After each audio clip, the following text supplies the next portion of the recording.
عمر آپ اسٹارٹ کر دیں جی تلاوت. أعوذ بالله من الشيطان الرجيم بسم الله الرحمن الرحيم رب يسر ولا تعسر وتمم بالخير ربك نستعين يا فتاح رب زدني علما رب زدني علما الرحمن علم القرآن خلق الإنسان علمه البيان الشمس والقمر بحسبان والنجم والشجر يسجدان والسماء رفعها ووضع الميزان ألا تطغوا في الميزان وأقيموا الوزن بالقسط ولا تخسروا الميزان والأرض وضعها للأنام فيها فاكهة والنخل ذات الأكمام والحب ذو العصف والريحان فبأي آلاء ربكما تكذبان خلق الإنسان من صلصال كالفخار وخلق الجان من مارج من نار فبأي آلاء ربكما تكذبان رب المشرقين ورب المغربين فبأي آلاء ربكما تكذبان مرج البحرين يلتقيان بينهما برزخ لا يبغيان فبأي آلاء ربكما تكذبان يخرج منهما اللؤلؤ والمرجان فبأي آلاء ربكما تكذبان وله الجوار المنشآت في البحر كالأعلام فبأي آلاء ربكما تكذبان صدق الله العظيم. جزاک اللہ خیر. میں دعوت دیتا ہوں ظفر کو کہ وہ اپنا اسنیپٹ پیش کرے. جی ظفر.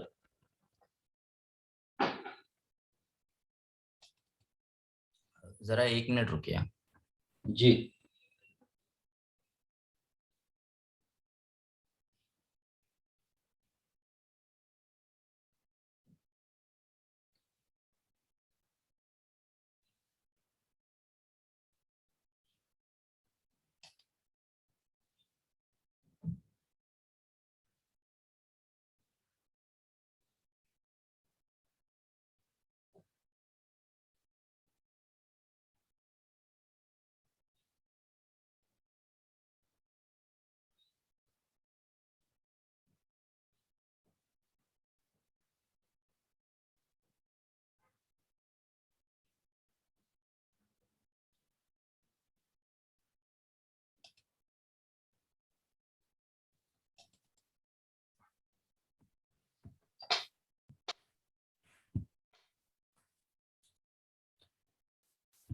الحمد للہ کفا وسلام علی عبادہ الذین اصطفى اما بعد اعوذ باللہ من الشیطان الرجیم بسم اللہ الرحمن الرحیم وتعاونوا علی البر والتقوى ولا تعاونوا علی الاثم والعدوان رب اشرح لی صدری ویسر لی امری واحلل عقدۃ من لسانی یفقہوا قولی. السلام علیکم ورحمۃ اللہ وبرکاتہ. جو آیت کی تلاوت میں نے شروعات میں کی تھی وہ سورہ مائدہ سے ہے. اس میں اللہ سبحانہ و تعالیٰ کا یہ فرمان ہے. مجھے ذرا کھانسی ہوئی ہے اس لیے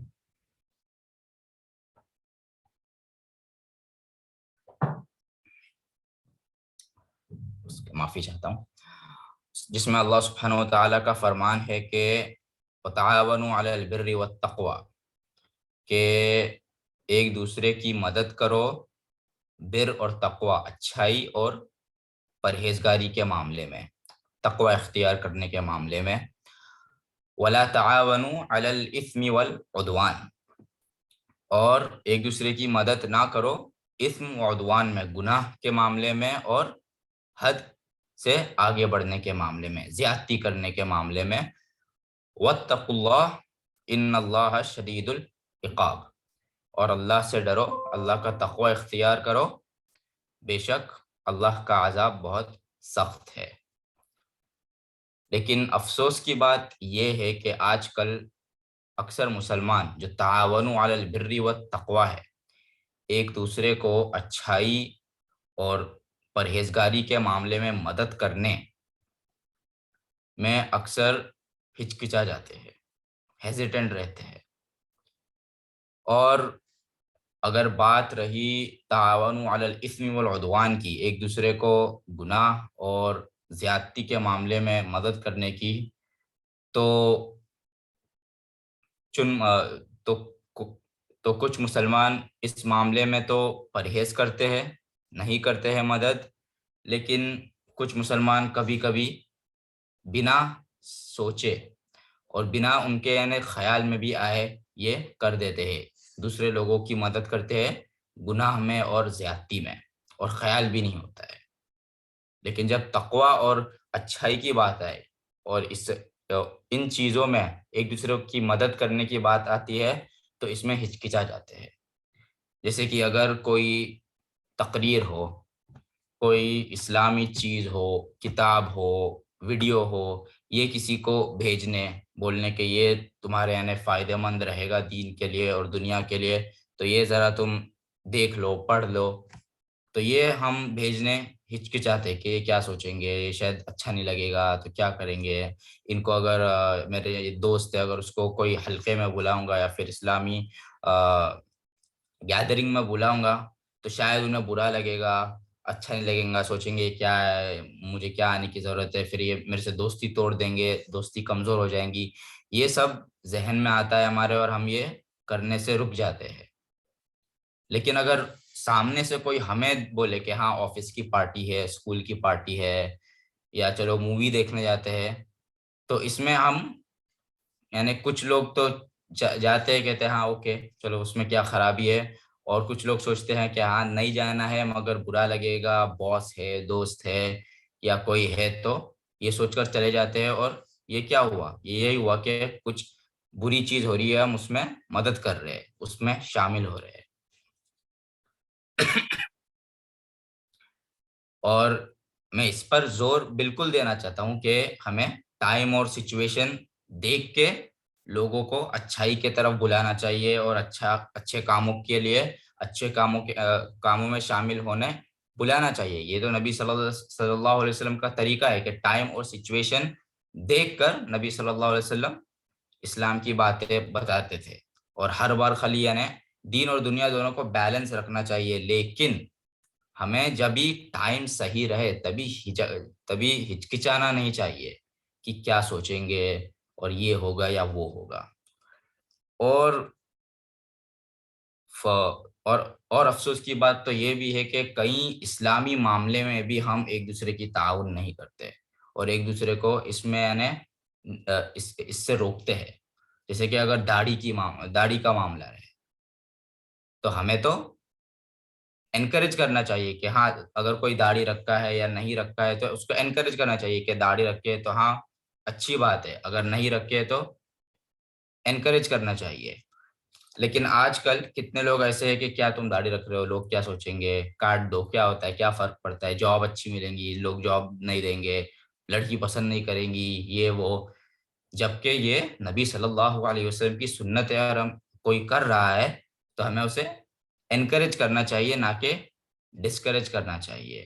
ویسے ہی اسلامی لباس کی بات آئی، اگر کوئی اسلامی لباس پہنا ہے تو یہی ہوتا ہے، ہم سوچتے ہیں کہ یہ کیا پہنا ہے، یہ لوگ امپریس نہیں ہوں گے، اچھا سوٹ ووٹ پہننا. اور میں یہ نہیں کہہ رہا کہ سوٹ پہننا غلط ہے یا یہ غیر اسلامی لباس ہے سوٹ، میں یہ نہیں کہہ رہا، بس یہ کہہ رہا ہوں کہ اگر کوئی یعنی اپنی اسلامک آئیڈینٹی بتانے کے لیے ایک اسلامی لباس پہنا ہے جس سے اس کی اسلامک آئیڈینٹی ظاہر ہوتی ہے، تو اکثر لوگ اسے ڈسکریج کرتے ہیں کہ یہ تم نے یعنی کیا پہنا ہے، لوگ سوچیں گے یہ مولانا صاحب ہے، یہ اس کو کچھ یعنی دنیا کا معلوم نہیں ہے اور خراب سوچیں گے.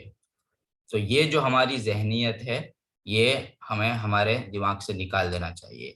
وتعاونوا علی البر والتقوی ولا تعاونوا علی الاثم والعدوان.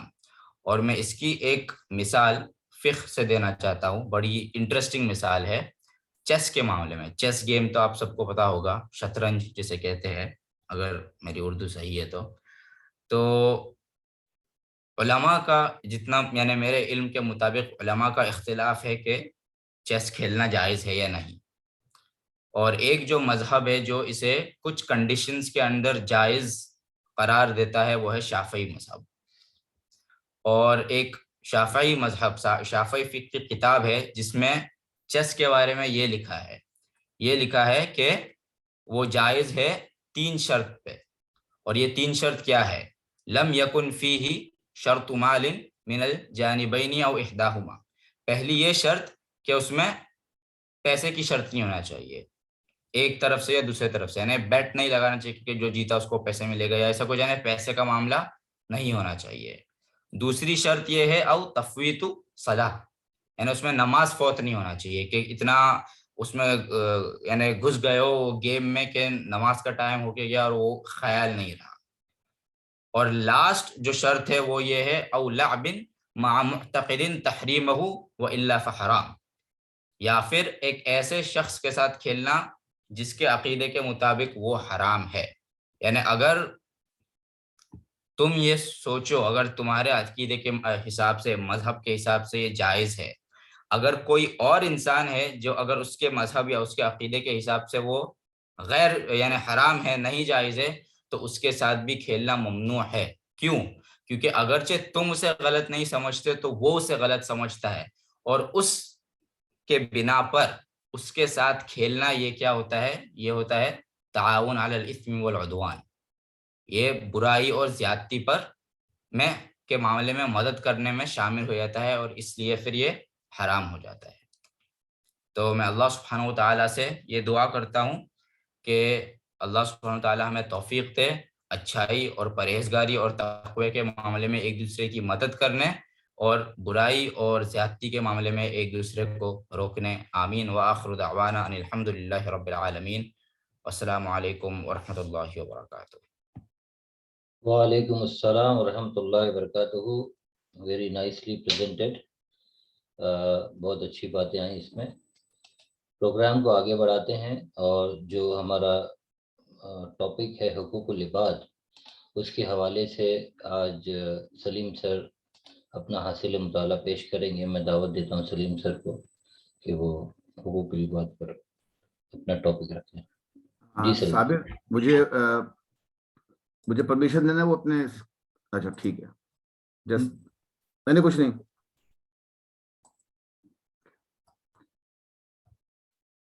الحمد للہ رب العالمین والصلاة والسلام علی سید الانبیاء والمرسلین والعاقبۃ للمتقین.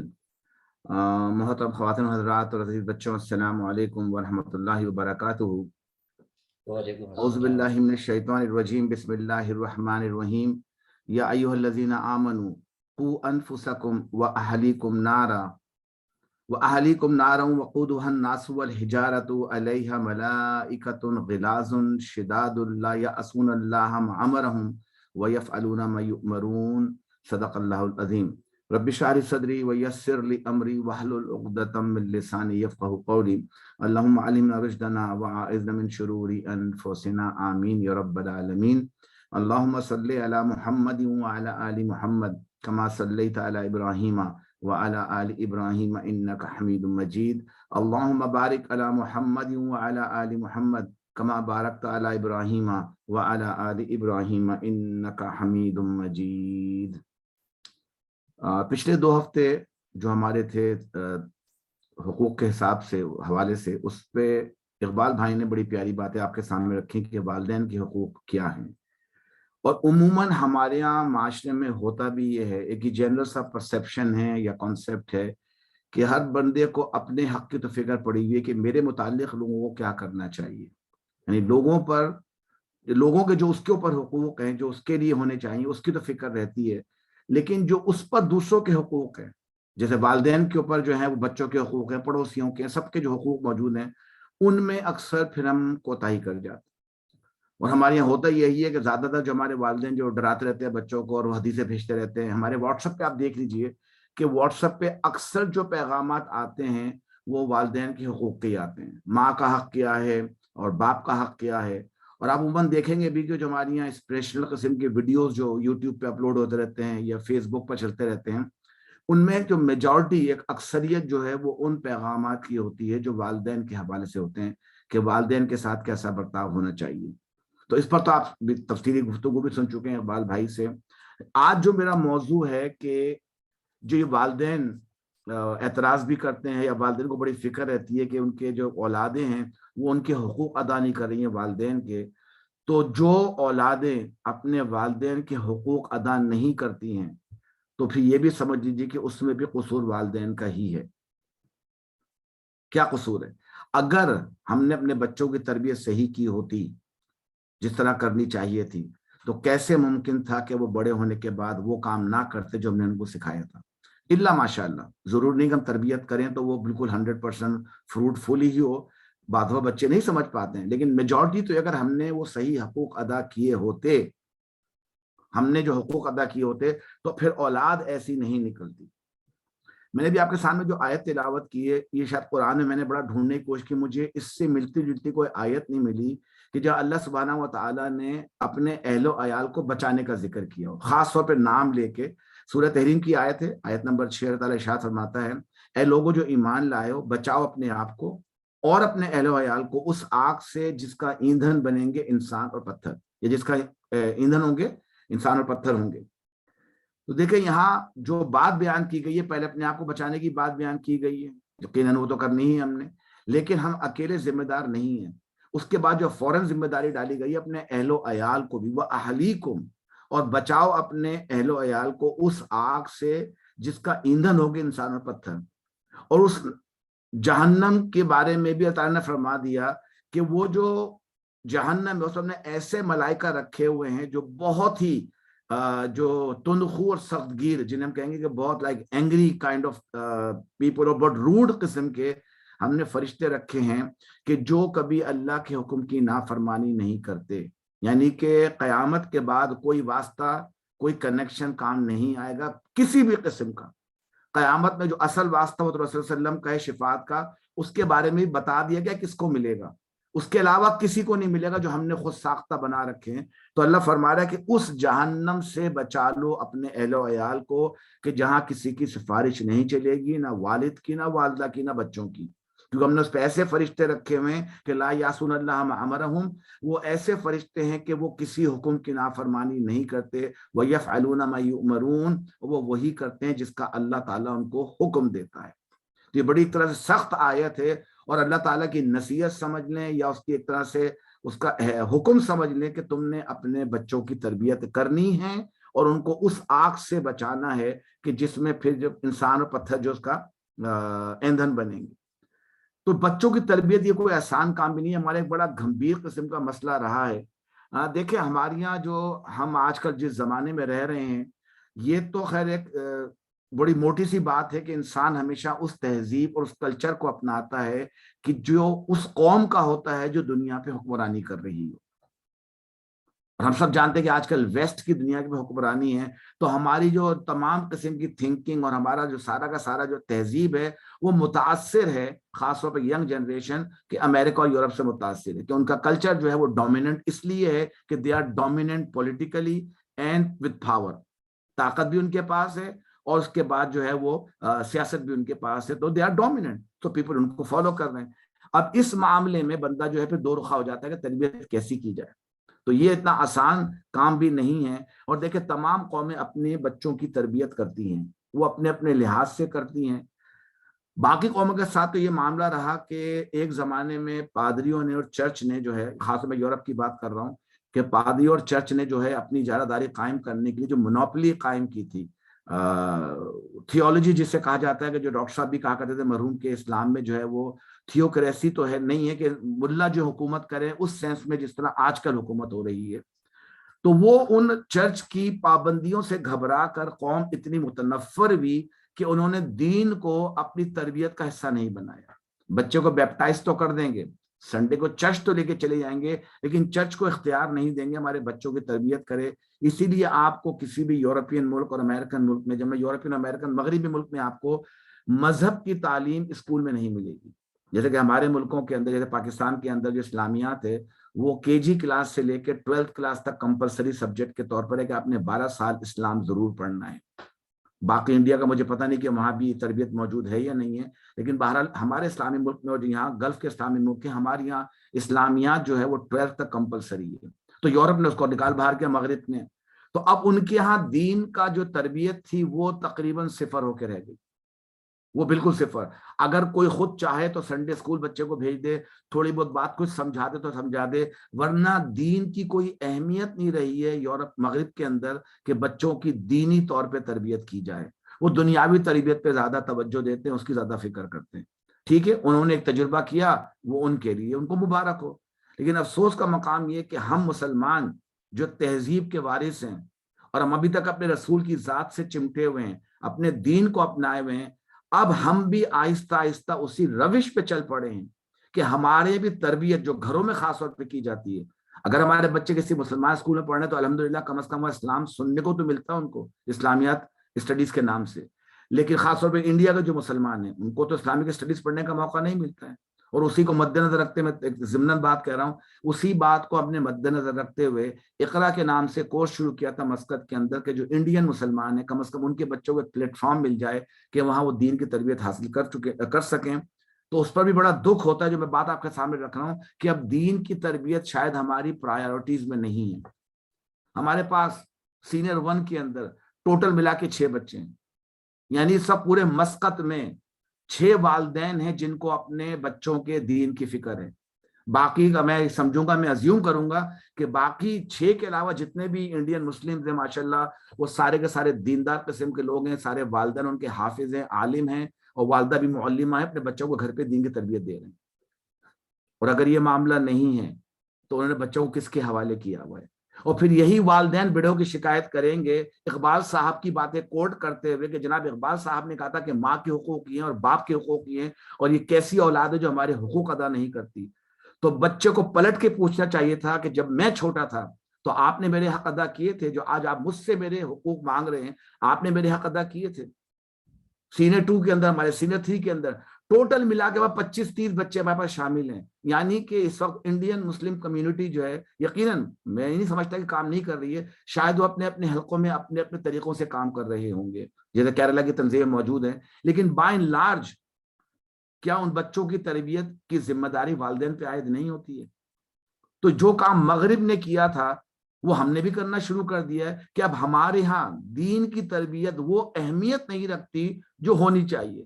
دین کی تربیت کے معاملے ہم کرتے کیا ہے وہ انشاءاللہ بعد میں پڑھیں گے, آپ کو ضمن بتا رہا ہوں. ہم بچے کی پیدائش پہ ان کے کان میں اذان دے دیتے ہیں, اقامت کہہ دیتے ہیں, اس کا عقیقہ کر دیتے ہیں, تھوڑا بڑا ہوتا ہے تو قرآن شریف پڑھا دیتے ہیں, نماز سے تلقین کرتے ہیں, اس کے بعد کہتے ہیں اللہ اللہ خیر صلی اللہ. پھر ہماری تربیت ختم. پھر میں فکر ہوتی ہے ان کے اسکول کی, ان کے کالج کی, ان کے ٹیوشنز کی, ان کے گیمز کی, ان کے مختلف قسم کے جو کمپٹیشنز ہوتے ہیں, ان کے باسکٹ بال گیمز ہو رہے ہیں, اس کی فکر میں پھر ہم ساری زندگی گھلتے رہتے ہیں. اس کے بعد ان کو باہر پڑھوانے کی فکر رہتی ہے, اور جب یہی بچے باہر سے پڑھ کر آتے ہیں, مغرب سے پڑھ کر آتے ہیں, مغرب کی تہذیب سے متاثر ہو کر آتے ہیں, تو انہیں پتہ چلتا ہے کہ مغرب کی تہذیب میں والدین کے ساتھ رہنا یا ان کو ساتھ رکھنا آگے بڑھنے میں رکاوٹ ہے.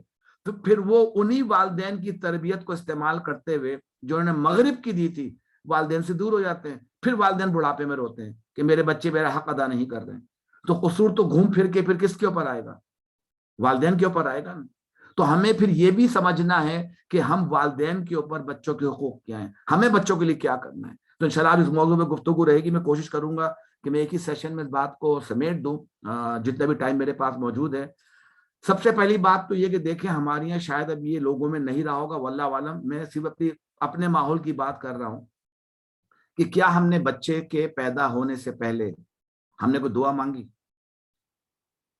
قرآن میں ذکر ہے, آل عمران کے اللہ فرماتا ہے سورہ فرقان کے اندر 2 جگہ اللہ تعالیٰ نے دعا سکھائی ہے. اللہ فرماتا ہے یہ حال دیکھ کر زکریا نے اپنے رب کو پکارا. یہ معاملہ کیا تھا, انہوں نے مریم کو دیکھا اور جو معاملہ حضرت مریم کے ساتھ ہوا تھا, تو یہ حال دیکھ کر زکریا نے اپنے رب کو پکارا, پروردگار اپنی قدرت سے مجھے نیک اولاد عطا کر, تو ہی دعا سننے والا ہے. یعنی کہ بچے کے لیے دعا کی جائے اور مجھے نیک اولاد من لدن کا ذریتن طیبتن, طیب اولاد مجھے دے. تو سب سے پہلا حق جو والدین کے اوپر آتا ہے کہ جو انہیں کام کرنا ہے کہ جب انہیں خوشخبری ملے کہ وہ اولاد کی نعمت سے مالا مال ہونے والے ہیں تو وہ دعائیں شروع کر دیں. یہ دعا کے بارے میں ظاہر حدیث سے ہم سن چکے گا, دعا مخ العبادہ, کہ دعا ہی جو ہے وہ عبادت ہے, یا دعا جو ہے عبادت کا مغز ہے, اس کا جو مین تھیم ہے وہ عبادت کی وہ دعا ہے. تو سب سے پہلے انسان دعا کرے کہ اللہ مجھے نیک اولاد عطا فرما. دوسری دعا سورہ فرقان کے اندر ہے کہ جو دعائیں مانگا کرتے تھے, اے رب ہمارے بچوں اور ہمیں اپنی بیویوں اور اولاد سے آنکھوں کی ٹھنڈک دے اور ہم کو پرہیزگاروں کا امام بنا. یعنی اپنے لیے اور اپنی اولاد کے لیے اور اپنے گھر والوں کے لیے دعائیں کرنا کہ جب انسان کوئی خوشخبری ملے کہ اس کے یہاں اولاد ہونے والی ہے, یہ پہلا حق ہے اولاد کے لیے والدین کے اوپر. دوسرا, اب یہ ماں پہ ذمہ داری آتی ہے جس کا ذمہ دار باپ بھی یقیناً ہے کہ ڈیورنگ پریگننسی جب ماں بچے کو لے کے پیٹ میں پھر رہی ہے تو ہم اس میں تو یہ تو بڑا خیال کرتے ہیں کہ جناب اس کو ہر منتھ جو ڈاکٹر کے پاس لے کے جا رہے ہیں, اس کا الٹرا ساؤنڈ کروا رہے ہیں, اس کی ڈائٹ کا خیال رکھ رہے ہیں, اس کو سپلیمنٹ دے رہے ہیں کھانے کے, اس کو آئرن کی ٹیبلٹ دے رہے ہیں تاکہ بچے کی فزیک جو ہے وہ اسٹرانگ ہو. کرنا چاہیے, کوئی مذاکرہ نہیں ہے, اسلام بالکل منع نہیں کرتا, بالکل منع نہیں کرتا, اور ہمارا خیال کیا جاتا ہے. لیکن اس کے ساتھ ساتھ یہ بھی تو دیکھیں جو ہم دعا کریں اگر بچے کے لیے, تو کیا اس بچے کو جو پیٹ میں موجود ہے, جو کہ 3-4 مہینے 5 مہینے بعد سننے والا ہو جاتا ہے, دیکھ نہیں سکتا, آنکھیں بند ہوتی ہیں لیکن سننے والا ہو جاتا ہے, کیا ہم نے اس زمانے میں بچے کی تربیت کا اہتمام کیا؟ اور عموماً ہمارے یہاں ایسے موقع پر روحانی تربیت جو ہے وہ اتنا زیادہ زور نہیں دیا جاتا ہے روحانی تربیت کے اوپر. یہ موقع ہے کہ جب ماں کو چاہیے سب سے پہلی بات تو یہ کہ وہ حلال رزق کا اہتمام کرے, کوئی ایسی چیز نہ کھائے جو مشتبہ ہو, جس کے حلال ہونے میں شک ہو, ایون شک بھی ہو. ایک تو حرام ہے نا, ایک حلال ہونے میں شک ہو کہ یہ جی وہ حلال پیسہ ہے یا نہیں ہے, حلال رزق ہے نہیں ہے. پہلی کوشش کرے کہ اپنی اولاد کو حلال رزق سے پالے جو اس کے پیٹ میں ہے. دوسری چیز, ماں 5 وقت کی نماز کی پابندی کرے. ناممکن ہے کہ ماں نماز کی پابندی کرے اور اس کا اثر بچے پر نہ جو اپنے ساتھ لے کے پھر رہی ہے. نمبر 3, قرآن کو پڑھے اور اگر پڑھ نہیں سکتی تو سنے. یعنی دونوں صورتیں میں, جب خود پڑھے گی تو بچے کو اپنی آواز میں سنائے گی, اگر خود نہیں پڑھ سکتی ہے تو سنے, وہ بچے کو بھی اس کا اثر ہوگا سننے کا. کہ ناممکن ہے کہ بچہ قرآن سنے اس کا اثر اس کے اوپر نہ ہو. اس کے ساتھ ساتھ جو مسنون اذکار ہوتے ہیں, جو ہماری یہاں صبح شام کی دعائیں ہیں, والدہ کو, عورت کو خاص طور پہ اس کا بھی خیال رکھنا چاہیے. حرام کاموں سے بچنا چاہیے. یہ نہیں کہ چونکہ ڈاکٹر نے بیڈ ریسٹ کہہ دیا تو سامنے ہم نے رکھا اپنا آئی پیڈ اور جتنے قسم کے پاکستانی ہندوستانی ڈرامے ان کی تمام سیریز بیٹھ کے دیکھ رہے ہیں کہ ذرا سا وقت اچھا گزر جائے. عموماً ہمارے یہاں یہی ہوتا ہے آخری ایام کے اندر. اس موقع پر چاہیے کہ بندہ اگر نیک کام نہیں کر سکتا, جیسے ابھی بڑی پیاری بات کی ظفر نے کہ ہم نہ چاہتے ہوئے بھی بعض دفعہ ایسے کاموں میں شریک ہو جاتے ہیں جو کہ غلط ہیں. جیسے بڑی پیاری مثال دی, میں نے پہلی بار وہ بات سنی شطرنج کے حوالے سے, اور اس نے بڑی عمدہ بات کہی ظفر نے کہ اگر میرے مسلک میں شافعی ہوں تو میں حنفی کے ساتھ شجرے نہیں کہہ سکتا, کیونکہ شاید فقہ حنفی کے اندر شطرنج کھیلنے کی ممانعت ہے. تو میرے مسلک میں تو جائز ہے, لیکن اگر میں کسی حنفی کے ساتھ کھیل رہا ہوں تو میں حنفی کے ساتھ ایک غلط کام میں شریک ہوا. میں اس کو بالکل ایسا حرام نہیں کہہ رہا کہ وہ جہنم میں چلا جائے گا, لیکن میں نے اپنے حنفی بھائی کی مدد کی ایک غلط کام کرنے میں. اسی طرح ڈراما ہم جو دیکھتے ہیں, ڈراموں میں جو واہیات اور لغویات قسم کی چیزیں دکھائی جاتی ہیں, جو اس کے اندر خاص طور پہ آج کل کے جو موضوع ہے سوائے خاندانی جھگڑوں کے اور ان کو پروموٹ کرنے کے, اب ڈرامے کا کوئی موضوع نہیں رہا ہے, کوئی نہ کوئی جھگڑا چل رہا ہے. اب ایک ماں بیٹھ کے وہ ڈرامے دیکھ رہی ہے, سن رہی ہے, بچہ بھی سن رہا ہے, تو اپنے بچے کی ہم تربیت کیسی کر رہے ہیں؟ یا ماں یہ سمجھتی ہے کہ بچے پہ اس کا کوئی اثر ہی نہیں پڑے گا. اثر پڑنے کا اندازہ کریں, ہماری جتنی بھی ماشاءاللہ مائیں موجود ہیں جو ابھی بھی ذرا پرانے خیالات کی ہیں, آپ کو اچھی طرح معلوم ہوگا جو خواتین پیگنٹ ہوتی ہیں, جب چاند گرہن ہو جاتا ہے تو سختی سے کہا جاتا ہے تم نے کچھ نہیں کرنا, بس لیٹی رہو. کیونکہ تم نے کوئی کام کیا چاند گرہن کے وقت تو جو کام تم کرے گی وہ بچے پہ اثر پڑ جائے گا. مجھے تو خاتون، ہمارے خاندان کی خاتون نے کہا تھا خاص طور پہ اپنی بہو کو، بیٹا دیکھو کینچی مت چلانا جب چاند گرہن ہو رہا ہو، ورنہ تمہارا بچہ بڑا ہو کے رشتے کاٹے گا. یہ جہالت کی باتیں آپ دیکھیں. تو اس پر تو یقین ہے کہ میں نے چاند گرہن کے موقع پر اگر خاموشی سے کینچی چلا دی تو بچے پہ اثر پڑے گا. لیکن اگر میں ڈرامے سنوں، میں گانے سنوں، میں فلمیں دیکھوں پریگننسی کے دوران، اس کا اثر نہیں پڑے گا بچے کے اوپر. یا اگر میں قرآن سنوں، اذکار کروں، نیک کام کروں، تقریریں سنوں، اس کا بچے پہ اثر نہیں پڑے گا. اثر پڑے گا تو صرف چاند گرہن کے موقع پر کام کرنے کا پڑے گا. تو یہ تو وہ کام ہے کہ جو دوران حمل کرنے، اور اس میں بھی والد کا بھی حق ہے، گھر کے سربراہ کا بھی حق ہے، چاہے وہ باپ ہو، وہ سسر ہو، کوئی بھی گھر کا بڑا ہو، کہ ایسے دوران ماؤں کو تلقین کریں کہ نیک کاموں میں زیادہ سے زیادہ انڈلج ہوں، انوالو ہوں. اور اگر نیک کام نہیں کر سکتے تو کم از کم برے کام تو نہ کریں. جو کام منع کیے گئے اسلام میں ان سے تو کم از کم بچے، تاکہ بچے پہ اس کا اثر نہ ہو. اور دیکھیں یہ کیا وجہ ہے، جو چھوٹے بچے بھی بات سن رہے ہیں اور جوان بچے بات سن رہے ہوں، کیا وجہ ہے کہ پیدا ہونے کے بعد بچہ ماں کی آواز سن کے خاموش ہوتا ہے، باپ کی نہیں. ماں کی آغوش میں آ کے بچہ سکون سے سو جاتا ہے، ایون باپ کی آغوش میں نہیں سوتا ہے. اس کی وجہ کیا ہے؟ کیونکہ بچے نے 9 ماہ ماں کو دیکھا ہوتا ہے. 9 ماہ اس نے باپ کی نہیں، ماں کی آواز زیادہ سنی ہوتی ہے. اس کو ماں کے وہ گرمی، وہ تمام چیزیں محسوس کرتا ہے. اس کو غذا بھی ماں سے ملی تھی. تو جو وہ باتیں سنتا رہا ہے اس 9 مہینے کے دوران، وہ آواز اس کو جب پیدا ہونے کے بعد سنائی دیتی ہے تو اس کو تھوڑی سی ٹرینکولیٹی فیلنگ ہوتی ہے کہ ہاں میں اسی کے پاس ہوں جس کے پاس پہلے تھا. تو یہ باپ کی ذمہ داری ہے کہ پھر وہ بچوں کے ساتھ بھی جو ماں ہے ان کی تربیت کا اہتمام کرے. تو یہ تو ہو گیا دوران حمل. اب یہ ہمیں آگے بھی بات پھیلانی ہے. اگر ہمارے خاندان میں کوئی خاتون حاملہ ہوتی ہیں، پریگننٹ ہوتی ہیں، خاندان میں جان پہچان کی جو بھی ہماری ہیں، ان کو اس بات کی تعلیم دیں. وتعاونوا علی البر والتقوی کی بات ہے تو سورہ اسد میں یہ بھی کہا گیا کہ وتواصوا بالحق. ہم نے نصیحت بھی کرنی ہے لوگوں کو، اس بات کو بھی پھیلانا ہے. اور اس معاملے میں شرمانا نہیں ہے، کہ ظفر نے کہا کہ شرمانا نہیں ہے. ہم ایسے معاملے میں شرما جاتے ہیں، تو شرمائے نہیں. ان کو بتائیں کہ تم نے دوران حمل یا ڈیورنگ پریگننسی آپ نے یہ کام بھی کرنے ہیں، اور جو کر رہے ہیں تو الحمدللہ، اور اگر نہیں کر رہے ہیں اور ہمارے کہنے پہ کیا تو ہمارا بھی شیئر بن جائے گا نیکی پھیلانے کے اندر. دوسری چیز پیدائش کے موقع پر ہمیں پتہ ہے ہمارے یہاں کان میں اذان دی جاتی ہے، ایک کان میں اقامت کی جاتی ہے اور ایک کان میں اذان دی جاتی ہے. یہاں بھی بڑی کوتاہی دیکھنے میں آئی ہے. جہاں میری بیٹی پیدا ہوئی تھی اسپتال کے اندر، ظاہر میں نے اپنے والد صاحب کو آنر دیا تھا کہ میرے والد صاحب کے میری بیٹی کی کان میں اذان دیں. اور یہ ہمارے یہاں مسلمانوں میں یہ آنر بھی موجود ہے کہ ہم کسی بڑے کو لے کر آتے ہیں کہ آ کے وہ اذان دے. مجھے بڑا دکھ بھی ہوا تھا کہ اسی اسپتال میں 2 بچوں کے کان میں، 2 بچوں جو پیدا ہوئے تھے ان کے کان میں وہاں کے اسپتال کے چوکیدار نے اذان دی تھی.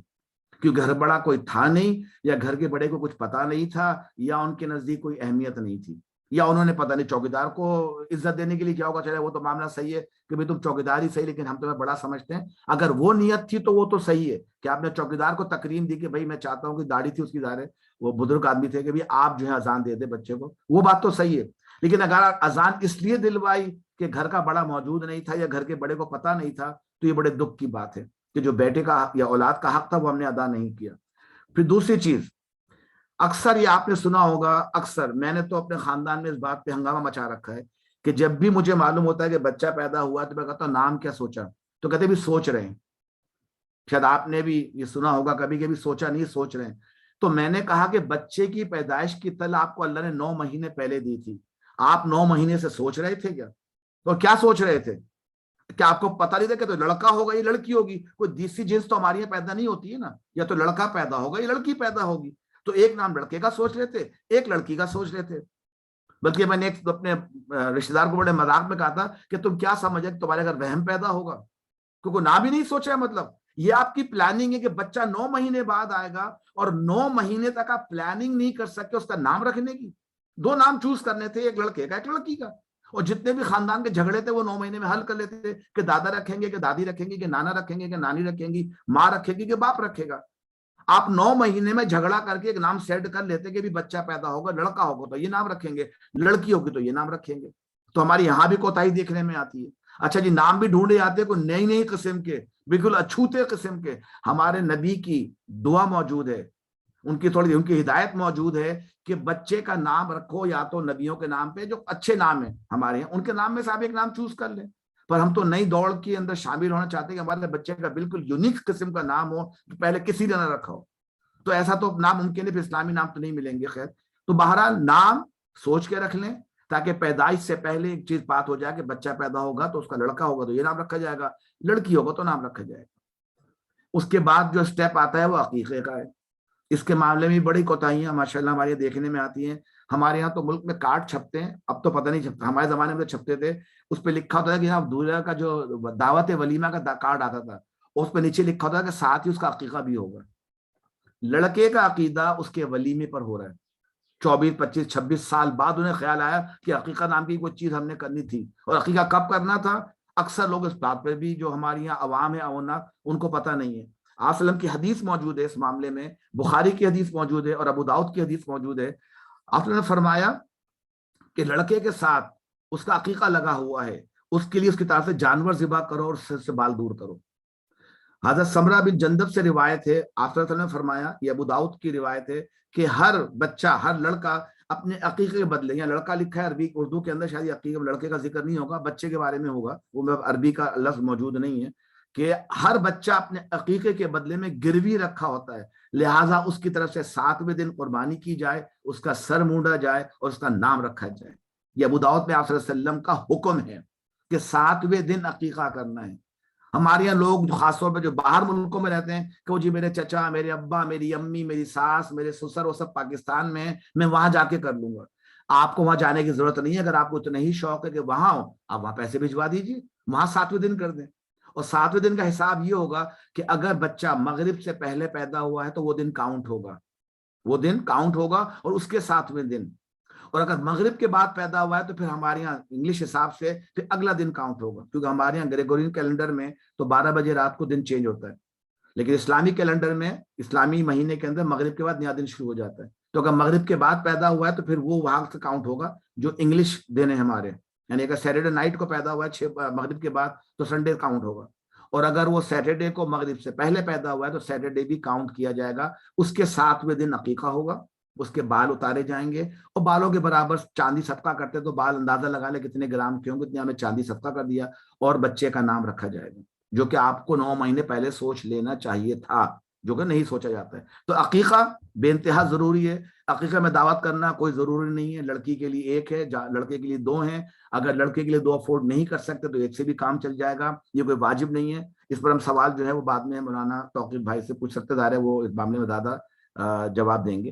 تو عقیقہ کرنا، نام رکھنا اور بال کٹوانا، یہ ہمارے یہاں سنتیں ہیں جو 7ویں دن کے اندر کرنی ہے، نہ 7ویں دن سے پہلے کرنی ہے نہ 7ویں دن کے بعد کرنی ہے.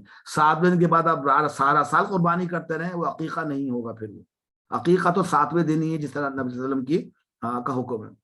اس بات میں ایک اور ضمن بات سمجھ لیں، ہمارے یہاں، اور مجھے اس بات پر اعتراض ہوتا ہے، شاید آپ نے بھی سنا ہوگا، جب بچی ماشاءاللہ ہمارے یہاں خواتین پریگننٹ ہوتی ہیں تو جو ہمارے اندر مولوی قسم کے حضرات آتے ہیں نا، کہتے ہیں اللہ آپ کو اولاد نرینہ سے نوازے. نرینہ مانے لڑکا، لڑکا دے. پھر لڑکا کیوں دے؟ یعنی ہمارے اندر آج بھی وہ جاہلیت موجود ہے کہ جناب خاندان تو لڑکے سے چلتا ہے، اور جناب لڑکا ہو تو یہ ہوتا ہے اور لڑکا ہو تو ادھر. لڑکی کے بارے میں ہم شرمندہ سے رہتے ہیں، شرمندہ نہ بھی ہو تو وہ پرائرٹی میں نہیں ہوتا ہے ہماری یہاں. اب یہ تو نہیں کہ ہم جا کے لڑکی کو گاڑ دیتے ہیں، لیکن ہم اس کی پرائرٹی میں اب شامل نہیں ہیں ہم لوگ. تو حضور نے فرمایا، یہ حدیث موجود ہے اپنے ماجہ کی، کہ آپ کے لیے فرماتے ہیں، حضرت عقبہ بن عامر رضی اللہ عنہ فرماتے ہیں کہ میں نے رسول اللہ علیہ وسلم کو فرماتے سنا کہ جس کی 3 بیٹیاں ہوں اور وہ ان پر صبر کرے، یعنی کہ ان پہ چڑے نہیں کہ اللہ نے مجھے 3 بیٹیاں کیوں دے دی، انہیں کھلائے اور پلائے، پہنائے اپنی طاقت اور کمائی کے مطابق، تو یہ 3 بیٹیاں روز قیامت کے لیے اس کی دوزخ سے آڑ اور رکاوٹ کا سبب بن جائیں گی. ایک اور حدیث موجود ہے کہ آپ نے فرمایا کہ جو اپنے بچوں کی تربیت کرے تو وہ میں اور وہ جنت میں اس طرح موجود ہوں گے. 2 انگلیوں کو ملا کے فرمایا کہ میں اور وہ لڑکی جنت میں اس طرح ہوں گے. تو لڑکیوں کے معاملے میں ہمیں خاص طور مسلمان والدوں کو خاص طور پہ اس بات کا خیال رکھنا چاہیے کہ وہ سب اللہ کی جو ہے وہ دین ہے، اللہ جس کو چاہے جیسا دے، ہم کون ہوتے اس کی تقسیم میں اعتراض کرنے والے. تو یہ تھا لڑکی کے معاملے میں ایک ضمن بات تھی کہ ہمیں جو ہے اس معاملے میں بڑا خیال کرنا چاہیے کہ جو اللہ دے گا وہ دے گا. ہمیں نبی کی جو اولاد چلی ہے وہ حضرت فاطمہ رضی اللہ عنہا سے چلی ہے ماشاءاللہ. تو ہمیں تو اس معاملے میں فخر کرنا چاہیے کہ اللہ نے نبی کی بیٹیوں کے ذریعے نبی کے خاندان کو آگے بڑھایا ہے. بیٹے دیے لیکن ان سے نسل آگے نہیں چل سکی. تو پیدائش کے موقع پر جو کام کرنے کے تھے وہ کر لیے. اب اس کے بعد آتا اللہ تعالیٰ فرماتے ہیں سورہ لقمان کے اندر وَبَصَّرَ الْإِنسَانَ بِوَالِدَيْهِ حَمَلَتْهُ أُمُّهُ وَهْنًا عَلَى وَهْنٍ وَفِصَالُهُ فِي عَامَيْنِ أَنِ اشْكُرْ لِي وَلِوَالِدَيْكَ إِلَيَّ الْمَصِيرُ. اور یہ حقیقت یہ ہے ہم نے انسان کو اپنے والدین کا حق پہچاننے کی خود تاکید کی ہے. اس کی ماں نے ذوف پر ذوف اٹھا کر یعنی کمزوری پر کمزوری اٹھا کر اسے اپنے پیٹ میں رکھا اور 2 سال اس کا دودھ چھوٹنے میں لگے. اس لیے ہم نے اس کو نصیحت کی کہ میرا شکر کر اور اپنے والدین کا شکر بجا لا اور میری طرف تمہیں پلٹنا ہے. دودھ پلانا, ماں کا دودھ اولاد کے لیے سب سے بہترین غذا ہے. جن کی مجبوریوں میں ان کی بات نہیں کر رہا ہوں, لیکن ہمارے ٹرینڈ سا بن گیا ہے ڈبے کے دودھ. ڈبے کا دودھ جو ہے وہ جہاں سے بنا ہے وہ گائے کا دودھ گائے کے بچے کے لیے تھا. تو آپ گائے کے بچے کا حق مار کے کیوں اپنے بچے کو دودھ پلا رہے ہیں؟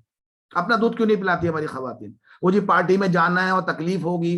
تو اگر آج آپ پارٹی میں اپنی تکلیف کی وجہ سے کسی مجبوری کی بنیاد پہ نہیں کہ تکلیف ہوگی جانا پڑے گا میں کپڑے ایسے پہنی ہوں, اگر آج آپ بچے کے لیے تکلیف اٹھانے کو تیار نہیں ہیں تو کل جب ہم بوڑھے ہوں گے اور گھر میں پارٹی ہوگی تو بچہ اپنی پارٹی کے لیے پھر میرا بوجھ نہیں سنبھالے گا.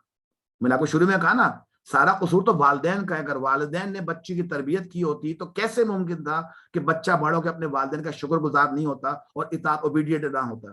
تو اگر میں نے بچے کو دودھ نہیں پلایا کسی بھی وجہ سے سوائے مجبوری کے, کوئی میڈیکل مجبوری ہو یا کوئی اور مجبوری ہو, صرف دنیا کے رکھ رکھاؤ جی آسانی بہت ہوتی ہے اور بقول ان کے کہ جناب وہ سینیٹائز اور فلاں ڈھمکا, اللہ نے ماں کے دودھ کو خود آٹومیٹکلی سینیٹائز رکھا ہے.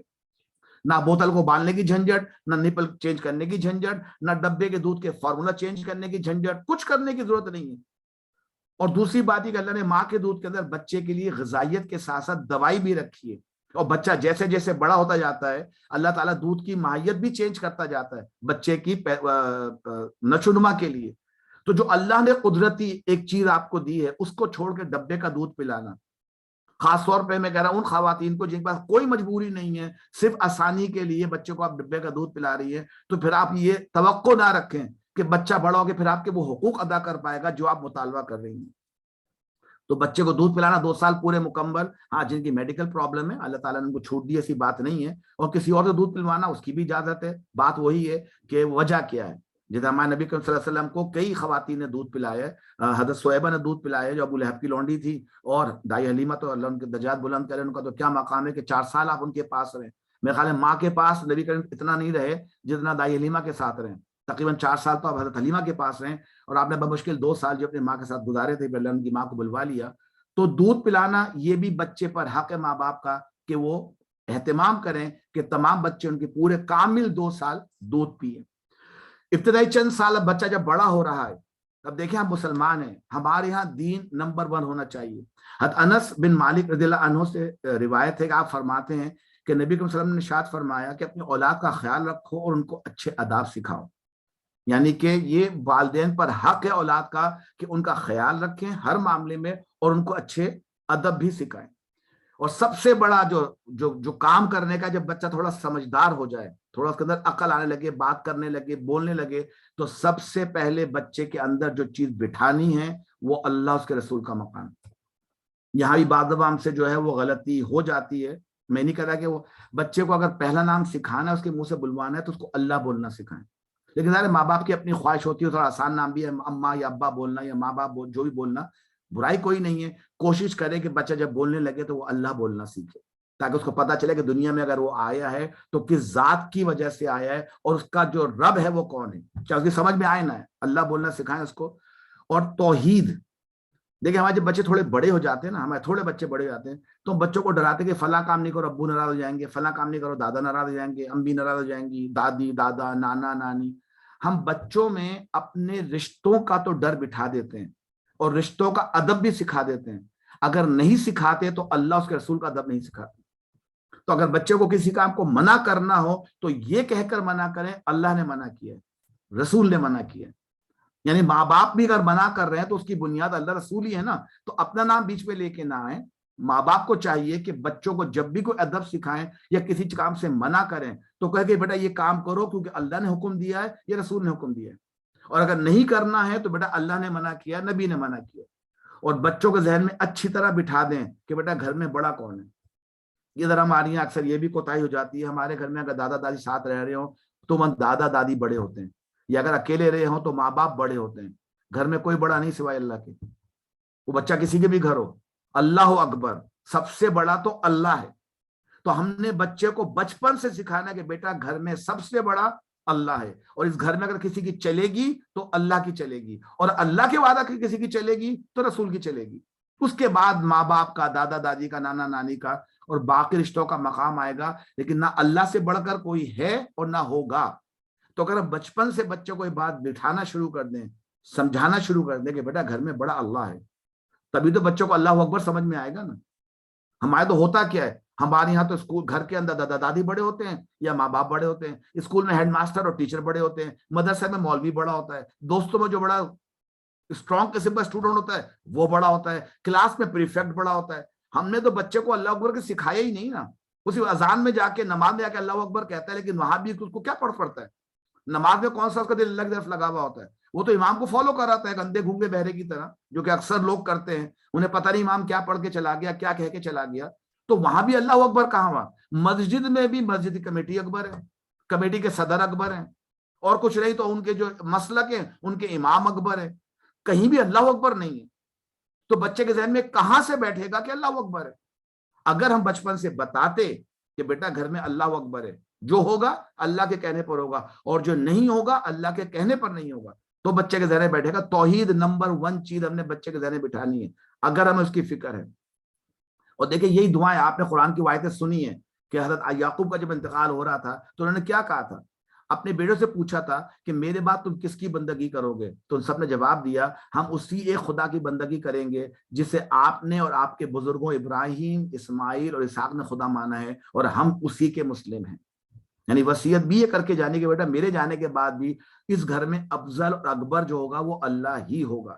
لقمان نے اپنے بیٹے کو نصیحت کی، سورہ لقمان کے اندر موجود ہے کہ وصیت کیا کی تھی کہ دیکھو بیٹا میرے بچوں، اللہ نے تمہارے یہی دین پسند کیا ہے، لہٰذا مرتے دم تک ہی مسلمان رہنا.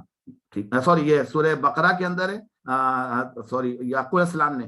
اور حضرت لقمان کی حدیث ہے کہ بیٹا خدا کے ساتھ کسی کو شریک نہ کرنا، حق یہ کہ شرک بہت ہی بڑا ظلم ہے. تو ابتدائی چند سالوں کے اندر ہم نے بچوں کو کیا سکھانا ہے؟ اللہ اس کے رسول کا مقام.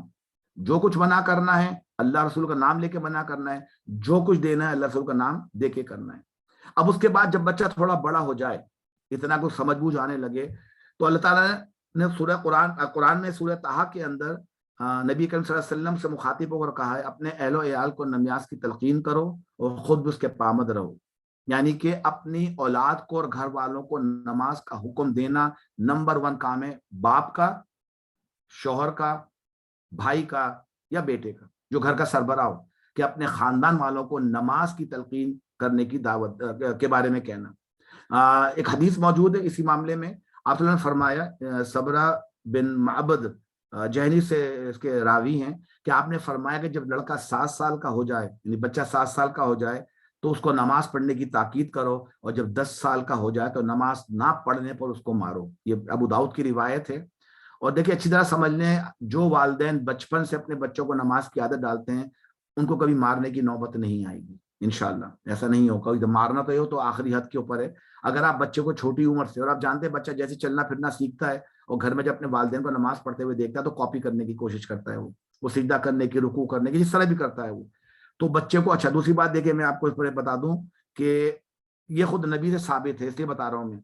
ہماری عموماً یہ ہوتا ہے کہ جب ماں باپ گھر میں یا بڑے نماز پڑھ رہے ہوں اور چھوٹا بچہ قریب چلا جائے تو بھاگ کے فوراً بچے کو ہٹا لیتے ہیں وہاں سے. اس کو ماں باپ کے یا اس نماز پڑھنے والے کے قریب نہیں جانے دیتے ہیں کہ یہ نماز خراب کر دے گا، اور بعد میں بڑی سختی سے پیش آتے ہیں. جبکہ ہم خود جانتے ہیں 2 حدیثیں موجود ہیں، آپ صلی اللہ علیہ وسلم خطبہ دے رہے ہیں اور حضرت امام حسین رضی اللہ عنہ، ان کا گھر چونکہ برابر میں ہی تھا تو وہ گھر سے باہر نکل آئے. شاید جمعے کا دن تھا، حضرت فاطمہ نے کو اچھے کپڑے پہنا دیے ہوں گے ان کو جو موجود تھے. آپ نے جب اپنے نواسے کو دیکھا جن کو اپنا بیٹا کہتے تھے، سوچے وقت کا نبی خطبہ دے رہا ہے جمعے کی نماز کا. جب حسین سامنے آئے ان سے برداشت نہیں ہو سکا، آپ نے خطبہ چھوڑا، نیچے اتر کے گئے، ان کو اٹھایا، چوما یا جو گلے لگایا اور پھر آگے دوبارہ خطبہ شروع کرا اور یہ بھی کہا کہ اللہ نے تمہارے اولاد جو تمہارے لیے فتنہ بنایا ہے. نبی کریم خطبہ چھوڑ کے گئے بچے کے لیے کہ ان کو وہ دیکھ کے پیار آئے اور جا کے پیار کر لیا. یہ نمبر 1. دوسری, نبی پاک کے سجدے میں آپ سب کو آپ کو معلوم ہوتی بات ہے, آپ سجدے میں گئے تو آپ نے سجدہ طویل کر دیا تو صحابہ سمجھے کہ معاذ اللہ آپ صلی اللہ علیہ وسلم دنیا سے رخصت ہو گئے. وہ بڑا سجدہ طویل تھا. تو جب نماز ختم ہوئی تو آپ نے صحابہ نے پوچھا کہ نبی پاک سے کہ کیا ماجرا, آپ نے سجدہ بڑا لمبا کر دیا تھا. تو آپ نے فرمایا میرا بیٹا حسین میرے کندھوں پہ یا میرے اوپر چڑھ گیا تھا اور مجھے اچھا نہیں لگا کہ اس کا کھیل ختم ہونے سے پہلے سجدے سے اٹھ جاؤں. آپ سوچیں نبی کی عادتیں دیکھیں, نبی کا انداز دیکھیں اولاد کی تربیت پہ. نہ ان کو ڈانٹا نہ کچھ کیا, بلکہ ان کو کھیلنے کے لیے اپنا سجدہ, فرض نماز کا سجدہ طویل کر دیا کہ بیٹا میرے اوپر بیٹھا ہوا ہے, وہ گر نہ جائے یا اس کا کھیل خراب نہ ہو جائے. یہ تربیت دیکھیں. اور تیسرا واقعہ, حضرت امامہ نبی کریم صلی اللہ علیہ وسلم کی نواسی تھی, مجھے یاد نہیں کہ کن کی بیٹی تھی, حضرت بڑی ہے چھوٹی کی مجھے ذہن میں نہیں آ رہا, اللہ معاف کرے. آپ صلی اللہ علیہ وسلم جب رات کو نماز پڑھتے تھے, نفل نمازیں, اور اگر وہ کمرے میں ہوتی تھی تو آپ ان کو گود میں لے کے نفل نماز پڑھتے تھے, گود میں لے کے. اور جب آپ رکوع کے لیے آتے تھے تو آپ ان کو اتارتے تھے, رکوع سجدہ کرتے تھے اور کھڑے سے پہلے دوبارہ گود میں لے لیا کرتے تھے. اب بتائیے آج اگر میں کروں مسجد میں تو لوگ تو میرے خلاف کفر کے فتوے لگا دیں گے, یہ بھی ملا کیسا نماز پڑھ رہا ہے یہ. نبی کے 3 واقعات موجود ہیں بچوں کی تربیت کے حوالے سے. نماز کے وقت خدا را اگر آپ کے بچے آپ کے سامنے نماز میں آتے ہیں, چھوٹے بچے, ان کو آنے دیجئے, ان کو بیٹھنے دیجئے, ان کو دیکھنے دیجئے, انہوں آپ کو تنگ کرنے دیجئے. وہ آپ کو نماز پڑھتا دیکھیں گے تو نماز پڑھیں گے. بچہ اپنے والدین کی کاپی کرتا ہے, اگر آپ ان کو اپنے سے دور کر دیں گے پھر وہ نماز سے دور ہو جائیں گے. مسجدوں میں بچے اگر آتے ہیں, چھوٹے بچے شور کرتے ہیں, کرنے دیجئے, کوئی برائی نہیں ہے, تھوڑا شور ہی کر رہے ہیں نا, انہیں مسجد سے نکالیں گے تو پھر مسجد نہیں آئیں گے. وہ انہیں آنے دیجئے, انہیں معلوم ہو کہ مسجد ٹھیک ہے, ابھی چھوٹے ہیں, تربیت دیجئے. ایسے بچے بھی نہ ہو کہ واقعی نماز خراب کر دیں, لیکن ان کو لینے آ کے عادت ڈالیے تاکہ بچپن سے بچے نماز پڑھتا ہوا دیکھیں. جو بچہ دیکھے گا وہی کرے گا, جو نہیں دیکھے گا وہ نہیں کرے گا. آپ نے کسی کرسچن بچے کو نماز پڑھتے دیکھا ہے؟ وہ کیوں پڑھے گا نماز؟ نہ اس نے کسی کو دیکھا نا. ہاں, اگر آپ کسی کرسچن بچے کو کسی مسلمان گھرانے پڑھنے دیں, وہ بچہ نماز پڑھنے لگے گا, اسے پتہ نہیں کر کیا رہا ہے. وہ جو دیکھے گا وہ کرے گا. تو نماز کی تاکید شروع سے ہی, اور تربیت. اچھا دیکھیں, چھوٹے بچوں پہ اتنی سختی نہ کریں کہ آپ ان کو جو 5 وقت کی نماز پڑھانا شروع کر دیں. 7 سال کے بچے کو, چھوٹا ہے, ایک اہتمام کیجئے. بچے کو 2 نمازوں کی عادت ڈال دیجیے پہلے, ایک فجر کی اور ایک عشاء کی. اچھا اگر فجر بچہ نہیں اٹھ سکتا, چھوٹا ہے, بہت چھوٹا ہے, نہیں اٹھ سکتا, کوئی بات نہیں, اس کو صبح اٹھنے کے بعد یہ ماں کی ذمہ داری ہے, جیسے ہی بچہ اٹھے, کسی وقت اٹھے, اسے بڑا نماز پڑھ لو, تاکہ اس کے ذہن میں بیٹھ جائے کہ ہماری صبح, مسلمان کی صبح نماز سے ہوتی ہے. چاہے وہ نماز کے وقت ہو, چاہے وہ 6 بجے ہو, وہ 7 بجے ہو. ابھی اس پہ نماز فرض تو نہیں ہے نا, لیکن اس کے ذہن میں بیٹھ جائے کہ ایک مسلمان کی ابتدا نماز سے ہوتی ہے.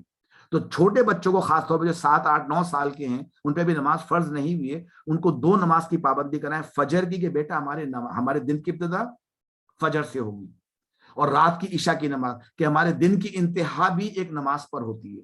یعنی ہمارا دن نماز سے شروع ہوتا ہے اور ہمارا دن نماز پہ ختم ہوتا ہے. تو پہلے ان 2 نمازوں کی عادت ڈال دیں. اور اگر بچہ 5 وقت کی نماز پڑھ سکتا ہے تو بالکل اچھی بات ہے, اس کو آپ مسجد بھیجیں باپ کے ساتھ کہ وہ نماز پڑھنے جائے, نماز پڑھتا ہوا دیکھے. اور اگر بچہ تمیز کا تو 5 وقت لے کے جائیں, اور بچے کا تھوڑا کھلنڈے اور شرارتی ہے تو تھوڑا تمیز کے ساتھ لے کے جائیں, لیکن ان کو عادت ڈال دیں. تو یہ نماز کے بارے میں. اب اس کا بچہ تھوڑا بڑا ہو گیا ہے. ایک اور چیز ہمارے یہاں جو میں نے دیکھی, اصل میں نے موضوع جب تیار کیا تھا تو میں اپنے تمام وہ جو واقعات میرے سامنے گزرے ہیں میں نے دیکھے, اس پر بات کی تھی میں نے. ہمارے یہاں اکثر مائیں کچھ خیال نہیں کرتی ہیں, چھوٹے بچوں کو ایک دوسرے کے سامنے کپڑے بدلوا دیتی ہیں, یا ایک دوسرے کا ننگا کر دیتی ہیں. 4 سال کا بچہ ہے, 3 سال کا بچہ ہے, یا 2 سال کا بچہ ہے, اس کے بعد اس کی بہن یا بھائی کھڑا ہوا ہے جو 8, 9, 10 سال کا ہے. وہ مذائقہ نہیں سمجھتی کہ بچے کے سامنے دوسرے بچے کو ننگا کر دیں. دیکھیں یہ عادت کبھی نہ ڈالیں, اپنے کسی بچے کو دوسرے بچے کو ننگا نہ دیکھنے دیں. حیا انسان اپنے ساتھ لے کے پیدا ہوتا ہے, یا مطلب یہ ایک حدیث کا مفہوم ہے کہ تمام بچے حیادار پیدا ہوتے ہیں. ہم ہیں لوگ جو ان کی حیاؤں کو ختم کرتے ہیں ایک دوسرے کے سامنے ننگا کر کے. تو کبھی کسی بچے کو الا یہ کہ مجبوری ہو, یا آپ نے کسی بھائی کو یا بہن کو کہا کہ چھوٹے بچے کو کپڑے بدلوا دیں, وہ الگ بات ہے, مجبوری کی بات الگ نہیں ہے, لیکن کبھی بھی ایک بچے کو دوسرے بچے کے سامنے ننگا نہ کریں. کپڑے چینج کرنا ہو بچے کو باہر بھیج دیں, دوسرے بچے کو خود کپڑے بدلیں, اور کسی اور سے محرم رشتے کے علاوہ کسی سے بھی بچوں کے کپڑے نہ بدلوائیں. یہ پردے کی اگر اہمیت ہم سمجھیں گے, بچپن سے ہی بچے میں اتنی حیا پیدا کریں گے, اور بڑا ہو کے بھی کسی کے سامنے بے حیا نہیں ہوگا انشاءاللہ تعالی. تو یہ تربیت کا حصہ ہے کہ ہماری امت اس معاملے میں بڑی کوتاہی ہوتی ہے بے انتہا قسم کی، کہ چھوٹے بچوں کو شادی میں کہیں گئے ہوئے ہیں، ادھر کپڑے اتارے، وہیں نہلانا شروع کر دیا، وہیں کو یہاں سے پکنک پہ جب جاتے ہیں وہ ننگا کر دیا اس کو۔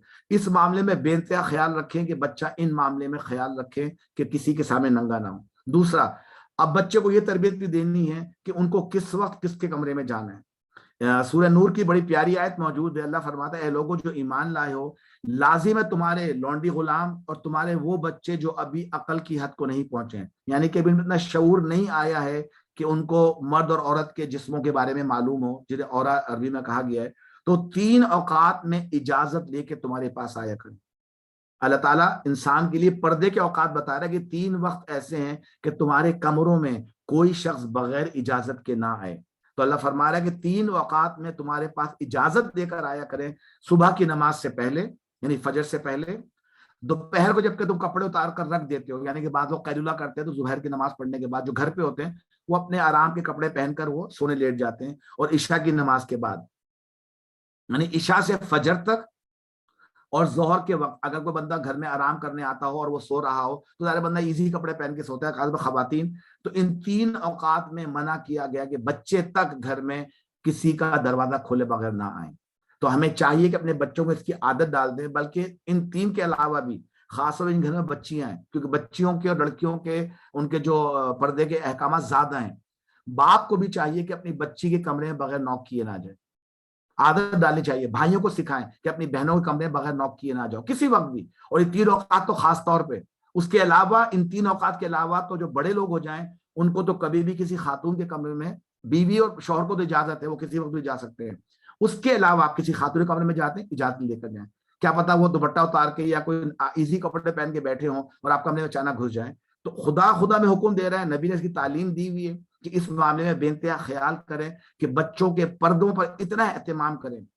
ایک اور چیز، اپنے بچوں کے ساتھ خاص طور پہ لڑکے لڑکیوں جو آپ کے گھر میں چھوٹے بچے، ان کے ساتھ کسی نامحرم کو نہ بیٹھنے دیں، خاص طور پر جو وہ بالغ ہو چکے ہوں، یعنی بچے جب 13-14 سال کے ہو جائیں ان کے ساتھ ان کے کزنز تک کو نہ بیٹھنے دیں، جو ساتھ جڑ کے بیٹھتے ہیں گاڑی کے اندر یا صوفے کے اوپر یا کسی پروگرام کے اندر۔ ایون فوٹو کھنچواتے وقت کوشش کریں کہ ہمارے بچوں کے ساتھ ان کے محرم رشتہ دار کھڑے ہوں۔ دیکھیں یہ بہت چھوٹی چھوٹی باتیں ہیں، لیکن یہ چھوٹی چھوٹی باتیں ہی پھر ایمان کو مضبوط کرتی ہیں۔ ان کو کبھی عادت ہی نہ ڈالیں کہ وہ کسی غیر مرد کے ساتھ کھڑی ہوں۔ اور دیکھیں یاد رکھیں، جب ہم غیر مرد کہتے ہیں، ایک لڑکی اور لڑکے کا غیر مرد یا غیر لڑکی اس کی کزن ہے، بھابھی کے لیے دیور ہے، وہ تمام رشتے جن سے شادیاں جائز ہیں عمر کے کسی بھی حصے میں، وہ تمام نامحرم کہلاتے ہیں۔ ان کو بچوں کو ٹچ بھی نہ کرنے دیں، چاہے لڑکا ہو کہ لڑکی، نہ ٹچ کرنے دیں، نہ ان کے ساتھ بیٹھنے دیں، نہ ان کے ساتھ کمرے میں اکیلے رہنے دیں۔